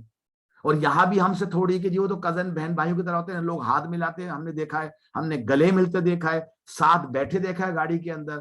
تو پھر پردہ کہاں گیا؟ جو اس کا نام محرم ہے، بچپن سے اس کے گھر پلا ہو، اس کا کزن بچی کا اس کا نام محرم ہے، ایک لڑکے کی کزن اس کی نام محرم ہے، ان دونوں کو کبھی نہ ٹچ کرنے دیں، نہ کبھی، اور بتائیں کہ بیٹا یہ اللہ نے منع کرا ہے، یہ رسول نے منع کرا ہے۔ اس طرح بتائیں گے تو ان کے ذہن میں بیٹھے گا کہ یہ چیزیں اسلام میں ممنوعات کے اندر شامل ہیں۔ تو اس معاملے میں بڑی ہمارے ہاں آج کل کوتاہیاں ہوتی ہیں، تو اس کے اوپر بھی تھوڑا ہمیں دھیان دینا چاہیے۔ اس کے بعد جو ہے ہمارے باقی ہمارے آداب اس کے اندر آتے ہیں کہ آپ کھانے کے آداب بچوں کو سکھائیں، کھانا بسم اللہ سے شروع کرنا ہے، اور باقاعدہ ایک بچے کی ڈیوٹی لگا دیں کہ بیٹا تم نے جو ہے وہ بسم اللہ کہہ رہے ہیں زور سے تاکہ سب بول سکیں۔ اگر ہم بچوں کی ڈیوٹی لگا دیں گے کہ بیٹا تم نے کھانے میں بیٹھ کے دعا کرنی ہے، بسم اللہ زور سے پڑھنی ہے، اور کھانے کے بعد دوسرے کی ڈیوٹی لگا دیں کہ تم نے کھانا ختم ہونے کی دعا پڑھنی ہے، تو ایک تو سب دعا پڑھ لیں گے اور بچوں کو دعائیں یاد ہو جائیں گی۔ اس کے علاوہ جتنی بھی ہماری صبح سے شام تک کی دعائیں ہیں بچوں کو سنائیں، ان سے سنیں، ان سے پوچھیں کہ بیٹا تم نے صبح اٹھ کے دعا پڑھی تھی، باتھ روم جاتے ہوئے دعا پڑھی تھی، باتھ روم سے نکل کے دعا پڑھی تھی، گھر سے نکلتے ہوئے دعا پڑھی تھی، گاڑی میں بیٹھتے ہوئے دعا پڑھی تھی۔ یہ ہمارے کام ہے کرنے کے، یہ مولویوں کے ذمہ نہیں ہے، ہم نے یہ کام بھی مولویوں کے ذمہ چھوڑ دیا ہے۔ یہ ایک باپ اور باپ کی ذمہ داری ہے کہ بچے سے صبح سے شام کے جو ہمارے مسنون اذکار ہیں ان سے سنیں، ان کو اس کے معنی بتائیں جب وہ بڑے ہو جائیں کہ بیٹا ان کے معنی کیا ہیں، تاکہ ان کے ذہن میں بیٹھ جائے کہ ہمارا جو کام شروع ہوتا ہے وہ اللہ کے نام سے شروع ہوتا ہے، اور جو کام ختم ہوتا ہے وہ اللہ کے نام پہ ہی ختم ہوتا ہے۔ تو یہ بھی ہماری ذمہ داری کے اندر شامل ہے کہ ہم بچوں کو یہ چیزیں سکھائیں۔ اس کے بعد جب اس پر نے تھوڑی سی بات ڈالی تھی ظفر نے، میں اس پہ بات کر کے اپنی بات ختم کروں گا انشاءاللہ۔ سب سے بڑی کوتاہی جو ہم سے آج کل والدین سے ہو رہی ہے وہ لباس کے معاملے میں ہو رہی ہے. لباس کے معاملے میں ہم نے پتہ نہیں somehow سمجھا کہ لباس کا تعلق دین سے ہے ہی نہیں. اچھا کچھ اس معاملے میں اتنے بھی سختی پہ اتر آتے ہیں, اتنی سختی کے اوپر, مثال کے طور پہ کہ ہمارے ہاں بچہ امریکہ میں رہ رہا ہے, اب اس کو وہ فورس کرتے ہیں کہ تم مارکیٹ جو شلوار قمیض پہن کے. یاد رکھیں شلوار قمیض اسلامی لباس نہیں ہے, کرتا پاجامہ اسلامی لباس نہیں ہے, غرارہ اسلامی لباس نہیں ہے, ساڑی وغیرہ اسلام میں کوئی وضاقتہ نہیں ہے, کسی لباس کی وضاقتہ کوئی نہیں ہے. یہ تو نمونہ بننے والی بات ہے کہ بچہ اسکول جا رہا ہے امریکہ کے اور شلوار قمیض پہن کے جا رہا ہے. نہیں بیٹا ہم تو مسلمان ہیں, ہمارے باپ دادا شلوار قمیض پہنا کرتے تھے. تو اگر آپ کے باپ دادا شلوار قمیض پہنا کرتے تھے تو ہندوستان چلے جائیں نا, امریکہ کیوں گئے تھے؟ وہاں بچے کو تماشا کیوں بنوا رہے ہیں؟ لباس کے 3 اصول ہیں, صرف بچے کو وہ 3 اصول سکھا دیں بس, اس کے بعد وہ جو پہنے اسلام میں اجازت ہے. جب اسلام منع نہیں کر رہا تو آپ کیوں منع کر رہے ہیں؟ 3 اصول یہ کہ لباس ٹائٹ نہ ہو, ایسا لباس نہ ہو کہ جسم کی ساخت کو نمایاں کر دے. نمبر 2, چھوٹا نہ ہو, جو عورت اور مرد کے سطر ہیں, جو ان کے چھپانے کی اعضاء ہیں, چھپانے کی جگہیں وہ چھپی ہوئی ہوں. اور نمبر 3, باریک نہ ہو, اندر سے جسم نظر نہ آئے. یعنی ڈھیلا لباس تو پہنا ہوا ہے لیکن اتنا باریک ہے کہ جسم نظر آ رہا ہے. اور خاص طور پہ سفید لباس پہن کے گیلا نہ ہو, کیونکہ سفید لباس جسم سے چپک جاتا ہے, بھلے وہ ڈھیلا نہ ہو, وہ ڈھیلا ہو, وہ بڑا ہو, لیکن اگر وہ گیلا ہوتا ہے تو جسم سے چپک جاتا ہے, جسم کی ساخت نمایاں کرتا ہے. تو یہ 3 احکامات سکھا دیں کہ 3 کام تم نے نہیں کرنے. لباس ٹائٹ نہ ہو, چھوٹا نہ ہو اور باریک نہ ہو, یا کوئی ایسا لباس نہ ہو جو خاص کسی قوم کی نشاندہی کرتا ہو. جیسے سکھوں کی پگڑی, ہم اس طرح پگڑی نہیں باندھ سکتے, یا ساڑی. اب دنیا بھر میں ساڑی جو ہے وہ ہندو عورت کا لباس سمجھا جاتا ہے, مسلمان بھی پہنتے ہیں لیکن اس کو اسلامی طریقے سے پہن سکتے ہیں, حرام نہیں ہے, لیکن وہ ایک ہندو عورت کی نشانی بن گئی ہے. اس طرح ماتھے پہ تلک لگانا یا اپنی مانگ بھرنا, یہ اسلامی چیزیں نہیں, کیونکہ یہ ایک پہچان کسی غیر مسلم کی ہے. اور وہاں حضور کی حدیث موجود ہے کہ من تشبہ بقوم فہو منہم, جو جس قوم کی نقالی کرے گا اس کا شمار انہی لوگوں میں ہوگا. تو اس کا احتیاط کریں. تو اس کے علاوہ آپ بچے کو اسلامی لباس کا مطلب اگر آپ پاکستان ہندوستان میں آپ اس کو شلوار قمیض پہننے دیں, اگر وہ پینٹ قمیض پہنتا ہے اس کو پہننے دیں, لیکن شرط وہی ہے جو 3 کنڈیشن ہے, باریک, ٹائٹ اور چھوٹا نہ ہو. اس کے بعد جو پہنے, ظاہر اسلام میں ہمارے بڑا مشہور ہمارے یہاں وہ ہے کہ کھاؤ من بھاتا اور پہنو جگ بھاتا. کھاؤ وہ جو دل چاہے, پہنو وہ جو جگ چاہے, لیکن جگ کو ذرا اسلامی کر دیں, دنیا کو اسلامی لباس پہنے, کوئی ممانعت نہیں ہے. اور وہی بات کہ بچوں کو ہم بچپن سے عادت ڈالیں گے تو پھر ہوگا. چھوٹے بچوں کو تو میں جناب لڑکیوں کو سلیو لیس پہنا رہا ہوں, ان کو چھوٹی چڈیاں پہنا رہا ہوں, اور بڑا ہو کے تم پینٹ قمیض پہننا شروع کر دو. تو کوشش کریں بچے جب چھوٹے بھی ہوں تو ان کو ساتر اسلامی لباس پہنائیں. اسلامی سے مراد 3 باتیں جو میں نے کہی تھی, شلوار قمیض کرتا پاجامہ اسلامی نہیں ہے, ٹھیک ہے نا. جو 3 کنڈیشن ہے, بچوں کا لباس چھوٹا نہ ہو, ٹائٹ نہ ہو اور باریک نہ ہو, ان کو لباس پہنائیے. جو فیشن کی چلن ان کو فیشن کرنے دیجیے, کوئی ممانعت نہیں ہے. ہاں ظفر نے جیسی بات کی, بچے جب لڑکے بڑے ہو جائیں ان کو داڑھی کے بارے میں ترغیب دیجیے. اور عموماً جو والدین اپنے بچے کو بچپن سے اسلامی تربیت میں رکھتے ہیں ان کے بچوں کو داڑھی کا کہنے کا زور نہیں کرنا پڑتا.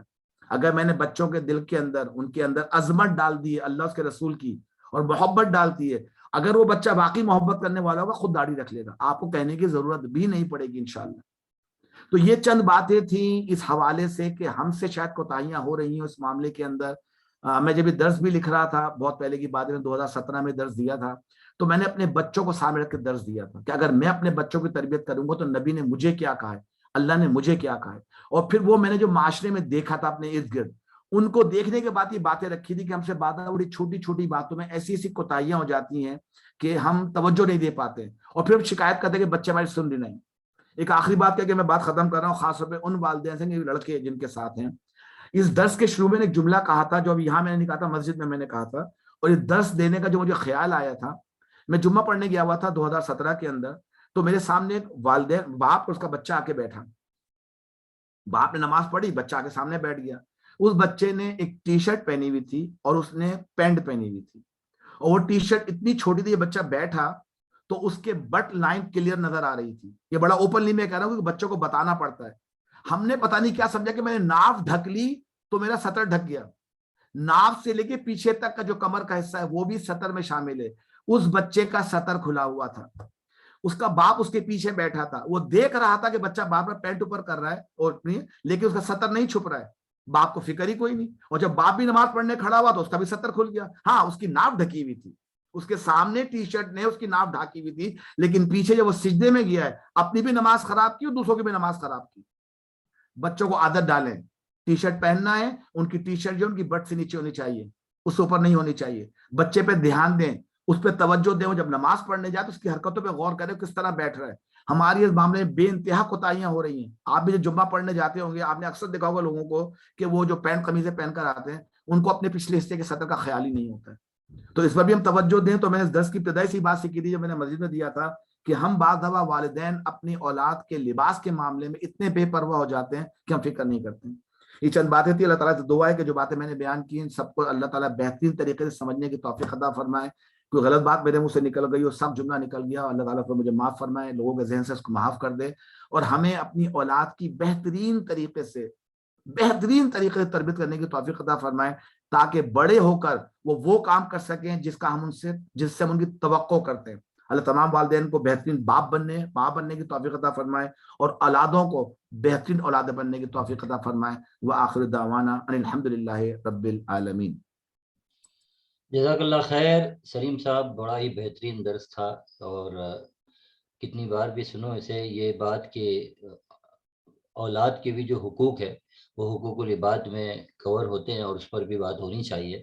عموماً حقوق العباد کے حوالے سے ہم والدین کی بات کرتے ہیں، لیکن اس حلقے کی طرف سے یہ اقدام ہے، میں دیکھ رہا ہوں کہ بہت ہی زبردست پوائنٹس تھے سارے جو سلیم صاحب نے کور کیے۔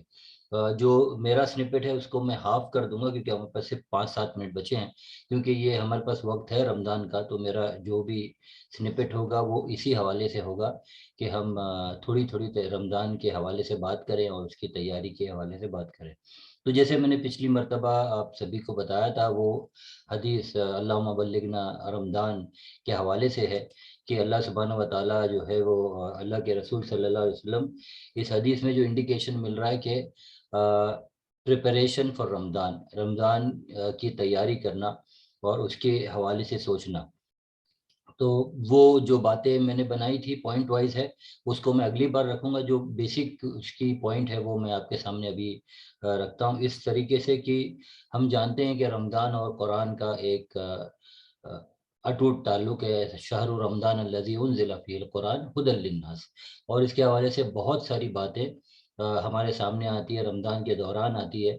رمضان کے پہلے تھوڑا اس کو ایک ریوائو کے طور پہ میں پیش کرنا چاہ رہا ہوں، ان دا سینس کہ ایک تو یہ کہ رمضان نے ہی محمد بن عبداللہ کو محمد الرسول اللہ صلی اللہ علیہ وسلم بنایا، یعنی اس مہینے میں اللہ کے رسول صلی اللہ علیہ وسلم جو ہے وہ مبعوث کیے گئے، اس سینس میں کہ انہیں اجتبا اور ان کا استفا ہوا، اور وہ محمد رسول صلی اللہ علیہ وسلم بنے۔ اسی مہینے ایز این امہ ہمارا بھی جو ہے، جیسے ہم کہتے ہیں نا اینیورسری یا اسے سیلیبریٹ کرتے ہیں، تو یہ سمجھ لیں کہ ہمارا بھی یہ منتھ آف سیلیبریشن ہے کہ اس مہینے اس امت کو جو ہے وہ چنا گیا۔ قرآن کے نازل ہوتے ہی جو پہلی خاتون ہے، دیکھیے امت میں بھی جو سب سے پہلی امتی ہے وہ ایک خاتون ہے، خدیجۃ الکبریٰ ہماری اماں رضی اللہ تعالی عنہا پہلی امتی ہے، فرسٹ امتی ہے جو ایک خاتون ہے، اور یہ اعجاز ہے خاتون کے حوالے، جیسے ہم ہر چیز کو فرسٹ ہونے کا اعجاز دیتے ہیں کسی نہ کسی طرح، اسی طرح کہ یہ ایک فرسٹ امتی جو ہے وہ ایک خاتون ہے۔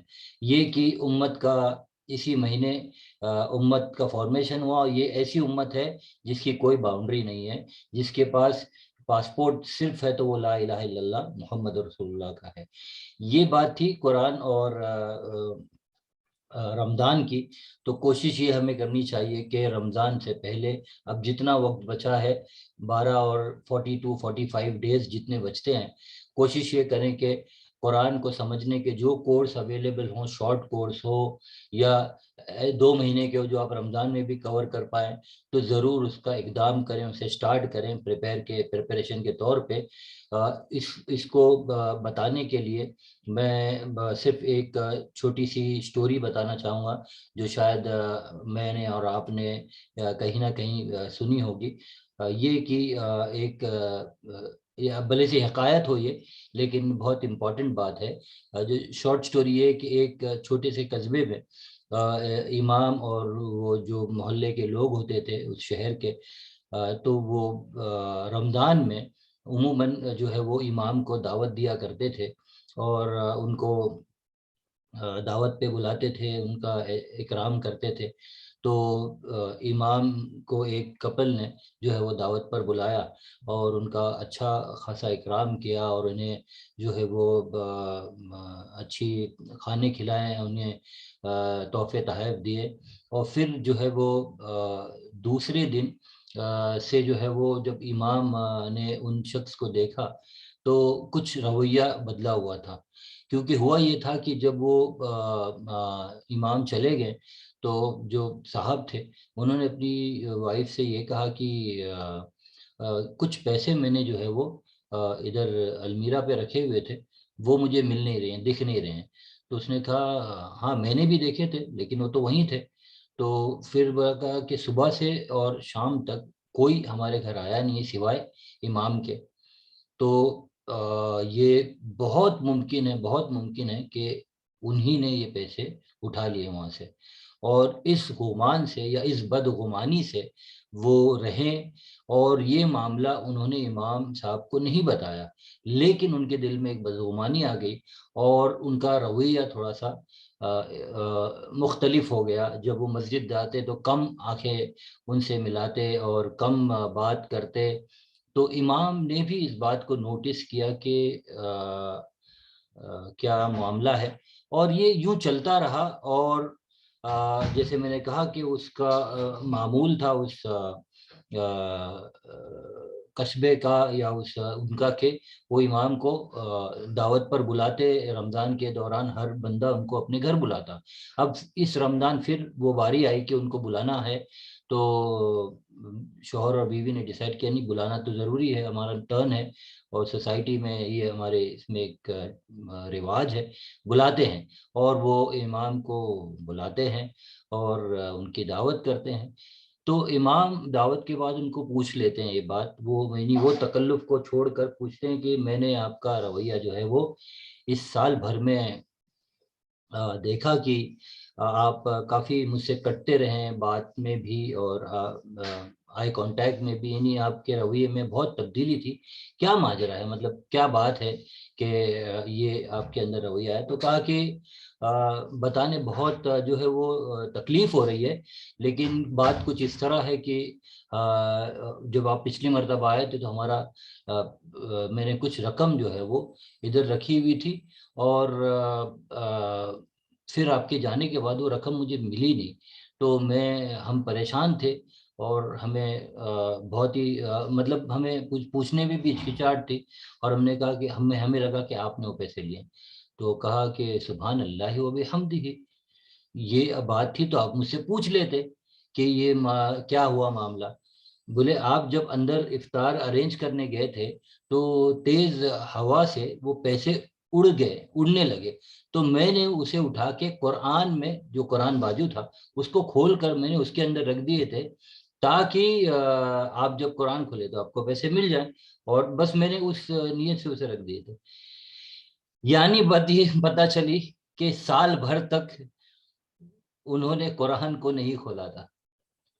کیا یہ حکایت کے علاوہ ایک میسج نہیں ہے کہ واقعی میں ایسا ہوتا ہے، مسلمان گھرانوں میں ہوتا ہے کہ لوگ قرآن کو صرف اور صرف رمضان کے ساتھ جوڑا جاتا ہے، اور اس طرح جوڑا جاتا ہے کہ اس کو کھولنا بھی جو ہے وہ صرف رمضان میں گوارا سمجھتے ہیں لوگ اور صرف رمضان میں کھولتے ہیں. تو یہ بات تھی کہ رمضان ٹو رمضان میں قرآن کھولنے کی بات ہے کہ اگر ہم اب سے تیاری کریں، قرآن کے حوالے سے اپنے آپ کو پریپئر کریں، تو انشاءاللہ ہم جب رمضان میں داخل ہوں تو بہترین انداز میں داخل ہوں گے. بہت ساری اچھی باتیں آئیں آج انشاءاللہ. میں اپنی جو پوائنٹ ہے رمضان کے حوالے سے تیاری ہے اس کو اگلے سنیپیٹ میں رکھوں گا اپنی بات میں.